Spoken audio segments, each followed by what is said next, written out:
జై శ్రీరామ్, నేను మీ చికోటి. హైడ్రా స్పీడ్ చూస్తుంటే భయపడే పరిస్థితి ఏర్పడ్డది. ఎందుకంటే హైడ్రా పెద్దోళ్ళకి కాదు, ఓన్లీ పేద ప్రజలకు వర్తిస్తుంది అనే ఒక సందేశం హైడ్రా ఇస్తుంది.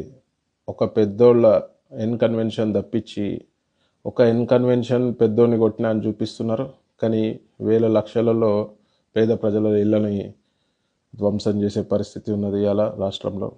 మరి నేను ఒకటే అడుగుతున్నా రేవంత్ రెడ్డి సర్కార్ని, పేద ప్రజలకి నోటీస్ ఇవ్వకుండా డైరెక్ట్గా వెళ్ళి కూల్చడంలో ఆంతర్యం ఏముంది? మీరు పేద ప్రజలని ఎందుకు శత్రువు లెక్క భావిస్తున్నారు? పేద ప్రజలకి నోటీస్ ఇవ్వాల్సిన బాధ్యత, టైం ఇవ్వాల్సిన బాధ్యత ప్రభుత్వంపై ఉన్నది.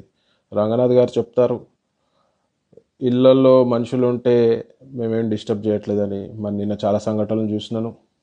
Without notice, proper notice, direct వెళ్ళడం, డైరెక్ట్ కొట్టేయడం జరుగుతుంది. మరి రిజిస్ట్రేషన్ టైంలో ఏం చేశారు? కోట్లాది రూపాయలు రిజిస్ట్రేషన్ ఫీజులు వసూలు చేశారు, కోట్లాది రూపాయలు మున్సిపల్ ట్యాక్సులు వసూలు చేశారు, మరి కోట్లాది రూపాయలు కరెంటు బిల్లు, నల్లా బిల్లు ఇవన్నీ వసూలు చేసేటప్పుడు మీకు తెలియదా? మరి ఇది ఒక ఇల్లీగల్ కన్స్ట్రక్షన్ అని. ఇల్లీగల్ కన్స్ట్రక్షన్ ఎఫ్టీఎల్ జోన్లో, బఫర్ జోన్లో ఉంటే మీరు పర్మిషన్లు ఎందుకు ఇచ్చారు? రిజిస్ట్రేషన్లు ఎందుకు చేసారు? బఫర్ జోన్లో ఉన్న సర్వే నెంబర్లు బ్యాన్ చేయొచ్చు కదా, రిజిస్ట్రేషన్ చేయాల్సిన అవసరం ఉంది. మున్సిపల్ పర్మిషన్లు ఎందుకు ఇచ్చారు? మరి నల్లా బిల్లులు ఎందుకు, నల్లాలు ఎందుకు ఇచ్చారు, కనెక్షన్లు? మరి ఈ రేవంత్ రెడ్డి సర్కార్ని అడుగుతున్నా, మరి ఇన్ని కోట్ల రూపాయలు మీరు ట్యాక్స్ రూపాయన దండుకున్నారు ప్రజల దగ్గర, మరి సరైన సమయం ఇవ్వకుండా కూల్చేయడం ఎంతవరకు సమంజసం? పేద ప్రజలు ఎన్నో కలలు కానీ సేవింగ్స్ తోటి, అప్పులతోటి ఇల్లులు కట్టుకున్నారు. వాళ్ళ ఇంట్లో ఫర్నిచర్, ఇంకా వేరే వస్తువులు చాలా ఉంటాయి.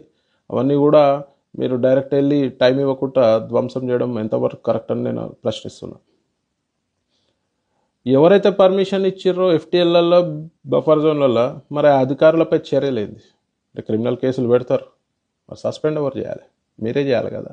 పర్మిషన్లు ఎవరు ఇచ్చారు? పెద్ద పెద్ద రియల్ ఎస్టేట్ కంపెనీలకి లేఅవుట్ పర్మిషన్లు ఎవరు ఇచ్చారు?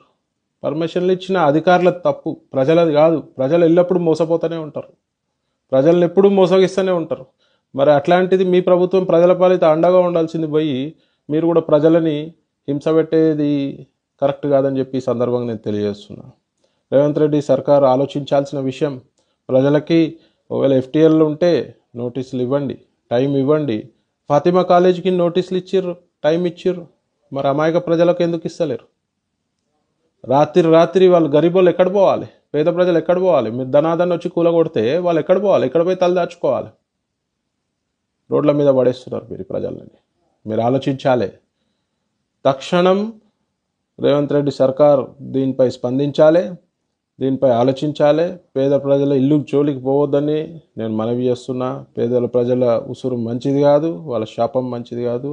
మన సోదరులని ఇబ్బంది పెట్టే పరిస్థితి తీసుకురావద్దని చెప్పి ఈ సందర్భంగా తెలియజేస్తూ, మరి ఎవరైతే అడ్డగోలు పర్మిషన్లు ఇచ్చిర్రో వాళ్ళపై తక్షణం చర్యలు తీసుకోవాలి. అడ్డగోలుగా మీరు ట్యాక్సులు వసూలు చేసి మళ్ళీ వాళ్ళ ఇబ్బందికి గురి చేస్తున్నారు. ఇది కరెక్ట్ విధానం కాదు.